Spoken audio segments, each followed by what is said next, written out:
Hi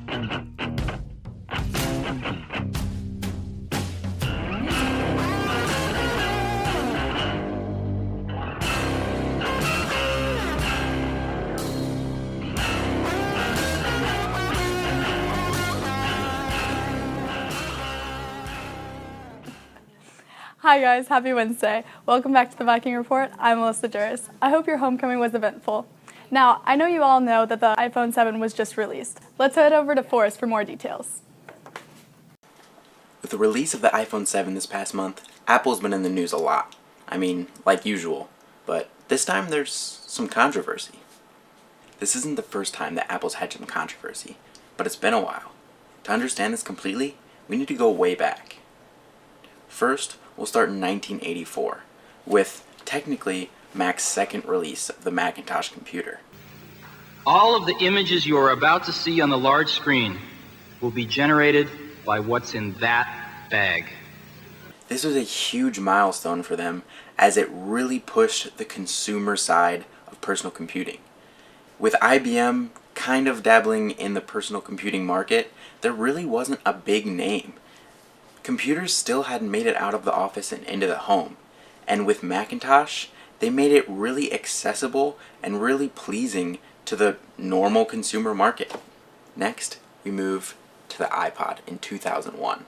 This wasn't the first mobile audio platform, but it was one of the best.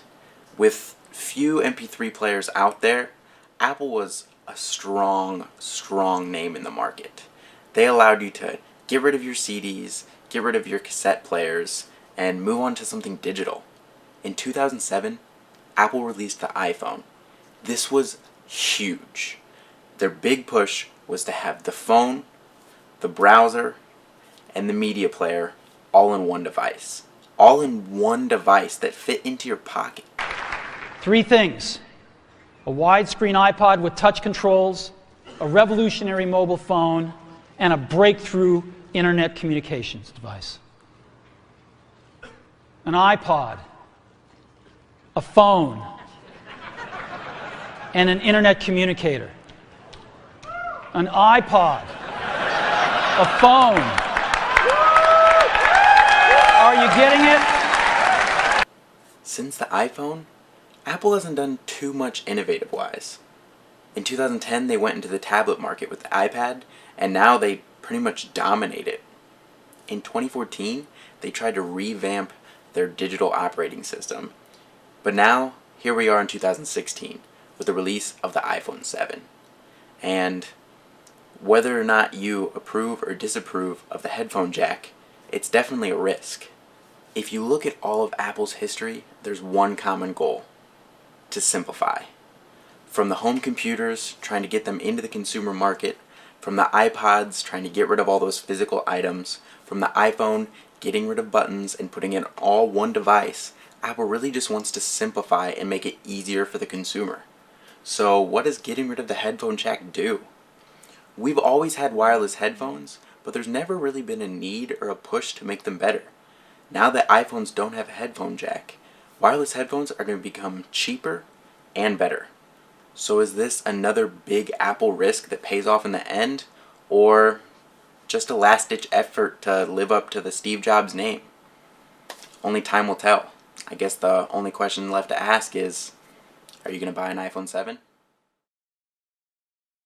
Realistically, Mr. Sissel just came to myself and said, hey, I'm putting out a group of women to ask if would you like to play football against the seniors, and I was like, yes. And he's like, you guys are in charge of the team, so I kind of just took on the role and just kind of wrote some things down and helped the other ladies out, and that's how we went about it today.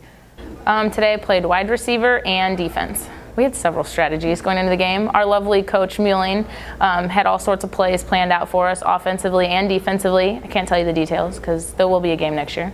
Oh my gosh, it was a blast. From the start to the end of the game, I hope everyone else had fun. I know all the players, the teachers had a great time and are all excited and talking and planning for next year. So it was so much fun. It was fun to play the girls. It was fun to really kind of hang out with the teachers, and we did a little practice this morning, and so I think we were a little on top of our game today. Miss Muelling just sent out an email to some teachers and some principals and said, hey, anybody want to play Powder Puff? And I'm like, yeah, I'm in. It really wasn't about who won or lost, you know, but for us it was more about just having fun with them and enjoying the seniors. As an adult, you're like, oh, well, how come you're not letting the kids, you know, win? And it's like, well, we can't let kids win all the time because we're not teaching them how to be resilient in the actual game of life. So that was something that I thought that was really neat today that we all did and that the seniors took with great character and sportsmanship.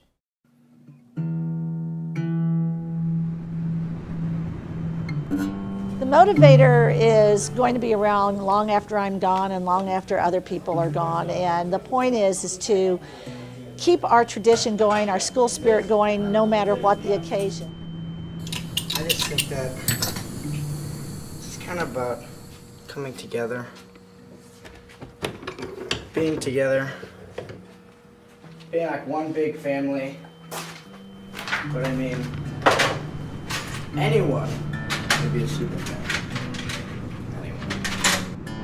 What do you think about tradition at Hal?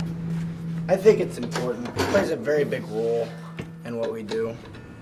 To receive the honor of holding the motivator, you have to be selected by the previous year's holders. And so I get together with those people and we talk about it and then select someone. When Zach Creeder gave me the cone, it was definitely an honor. Eventually we're gonna have to get together and come up with a couple people we want to hold the motivator next year, and that's gonna be a hard decision. A decision that I'm sure it was hard to make last year. All the official super fans have put their names onto it and pretty much put their names in Hal history. It's kind of cool. It's great. Where's my crescent wrench? I love Francis Howell, and anything I can do or can help support to promote traditions, I'm all in favor of.